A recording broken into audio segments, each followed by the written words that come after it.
Hey guys, welcome back to my channel. This is Neelata and you are watching notification for the post of ग्रामीण डाक सेवक। आज हम लोग इस वीडियो में नोटिफिकेशन देखेंगे जो कि ग्रामीण डाक सेवक के लिए पोस्ट निकली हुई हैं और कौन कौन से सर्कल के लिए निकली हुई है, मध्य प्रदेश, उत्तराखंड और हरियाणा सर्कल के लिए। ओके, ये एक ऐसा रिक्रूटमेंट है जो कि डायरेक्टली आपको लिया जाएगा, भर्ती होंगी आपकी डायरेक्टली।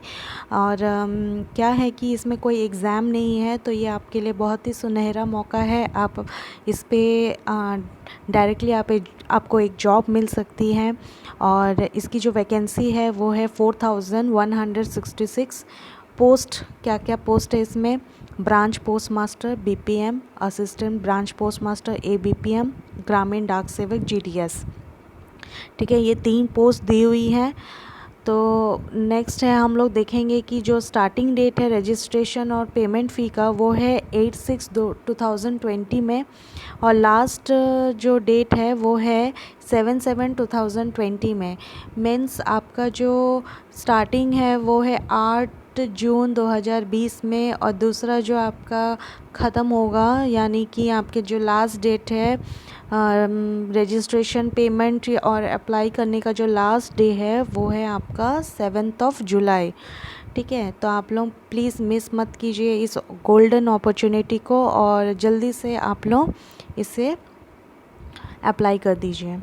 सो नेक्स्ट है एलिजिबिलिटी। तो बहुत ही इम्पॉर्टेंट है एलिजिबिलिटी, कौन कौन इसमें अप्लाई कर सकता है, कितने एज ग्रुप के अप्लाई कर सकते हैं। तो यहाँ इन लोग ने साफ मेंशन किया है कि मिनिमम एज ग्रुप जो होना चाहिए वो 18 इयर्स होना चाहिए और मैक्सिमम जो होना चाहिए वो 40 इयर्स होना चाहिए। और किस हिसाब से इन लोग डेट को देखेंगे, जो उनका 6 मतलब कि जो 8 तारीख है ना, 8 जून को, उस हिसाब से वो लोग अपना डेट ऑफ बर्थ आप लोगों का कैलकुलेट करके निकालना होगा कि आप उस डेट के हिसाब से आप कितने इयर्स के हो रहे हैं। ठीक है, और इसमें कुछ रिलैक्सेशन दिया हुआ है अपर एज लिमिट के हिसाब से। वो है एससी और एसटी के लिए 5 इयर्स रिलैक्सेशन है, यानी 40 जिनका है तो 45 होगा।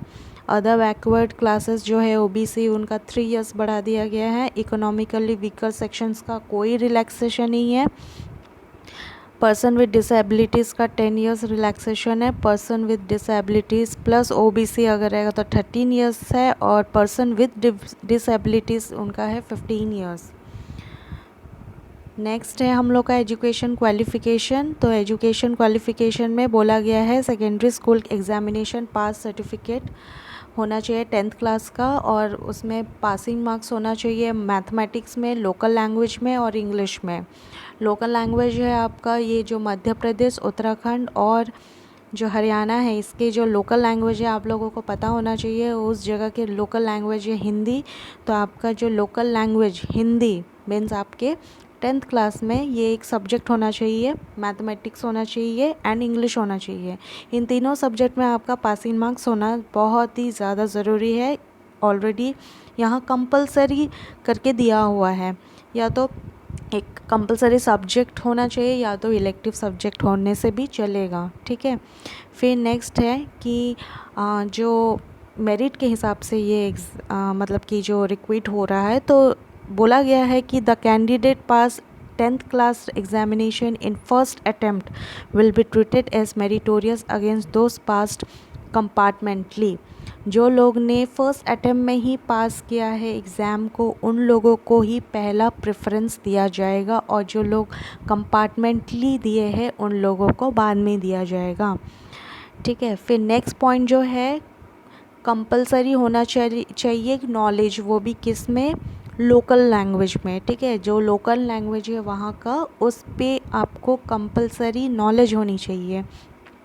और ये क्या है, कम से कम 10th क्लास तक उनका पढ़ाई हुआ होना चाहिए। ठीक है, और या तो कंपलसरी सब्जेक्ट हो या तो इलेक्टिव सब्जेक्ट हो, मगर फिर भी 10th क्लास तक उन लोगों की पढ़ाई हिंदी में हुई हो। ठीक है, और नेक्स्ट हम लोग देखेंगे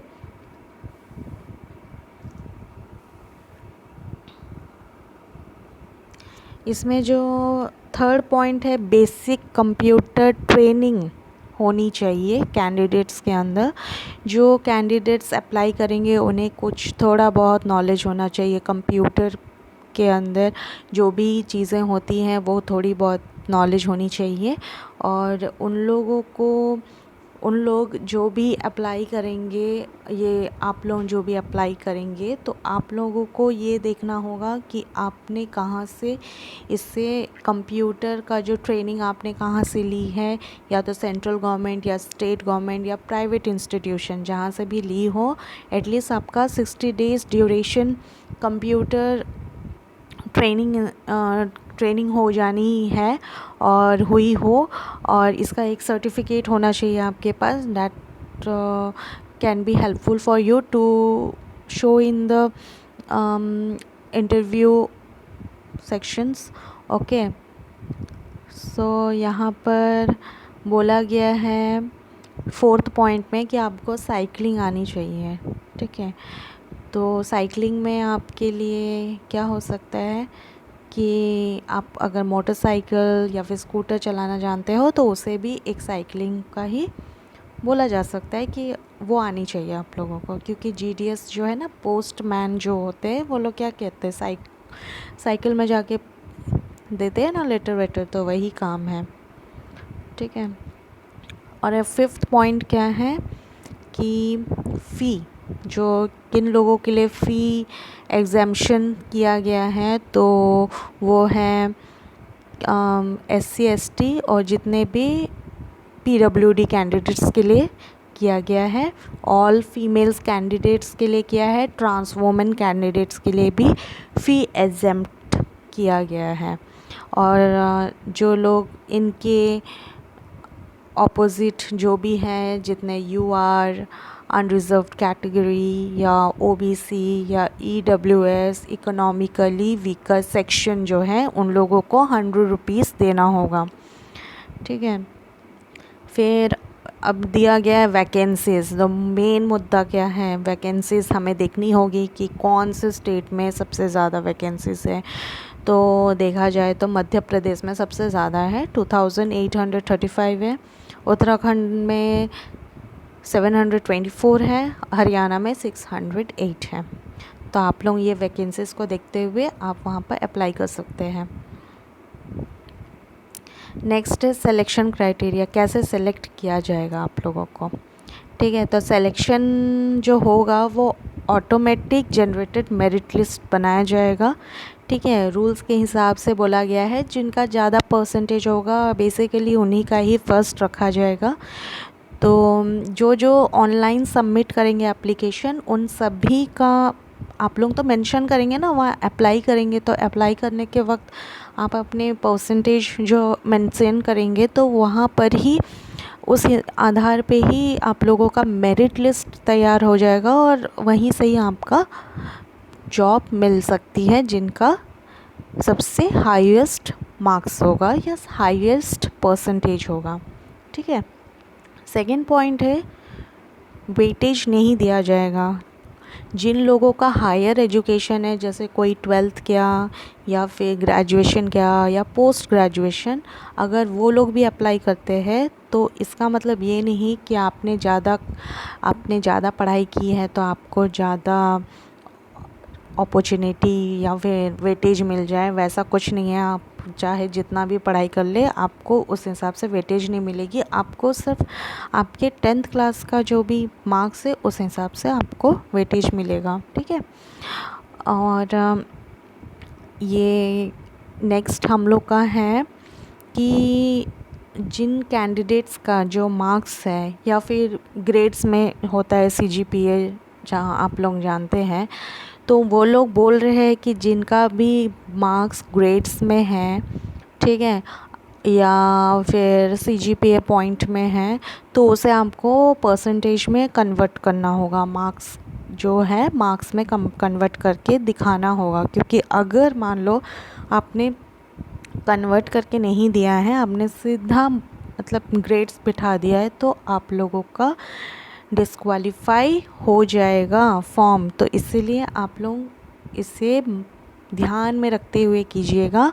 और उन्होंने कहा है कि जो भी पॉइंट्स है, आपका ग्रेड्स है या पॉइंट्स है, उसको 9.5 के साथ मल्टीप्लाई करके निकालना है, ठीक है, जो आपका मैक्सिमम पॉइंट्स है, ठीक है। और अगर कोई ऐसा कैंडिडेट है जिसका सेम मार्क्स है, मान लो कि कोई 2 बंदे हैं, उन दोनों का सेम मार्क्स हुआ, सेम पॉइंट्स हुआ या सेम परसेंटेज हुआ, तो उन दोनों के हिसाब से किन को पहले प्रेफरेंस दिया जाएगा, तो वो है डेट ऑफ बर्थ के हिसाब से दिया जाएगा। जिनका मतलब कि ज़्यादा उम्र है डेट ऑफ बर्थ में, अगर वो उससे बड़ा है तो उसको पहले प्रेफरेंस दिया जाएगा और दूसरे वाले को सेकंड प्रेफरेंस दिया जाएगा। तो इस चीज़ों को नज़र रखते हुए आप लोग ट्राई कीजिए। And thank you all. अगर आपको ये वीडियो अच्छी लगी तो लाइक कीजिए, सब्सक्राइब कीजिए मेरे चैनल को, शेयर कीजिए अपने दोस्तों के साथ, बहुत बहुत शेयर कीजिए ताकि सारे फ्रेंड्स को ये नोटिफाई हो जाए, सारे फ्रेंड्स को ये नोटिफिकेशन मिल जाए। और आप लोग इस चीज़ के लिए कोई तैयारी करने की ज़रूरत नहीं है, आप लोग घर बैठे बैठे आराम से इसे अप्लाई करके जॉब का वेट कीजिए। तब तक के लिए मिलते हैं, बाय, टेक केयर।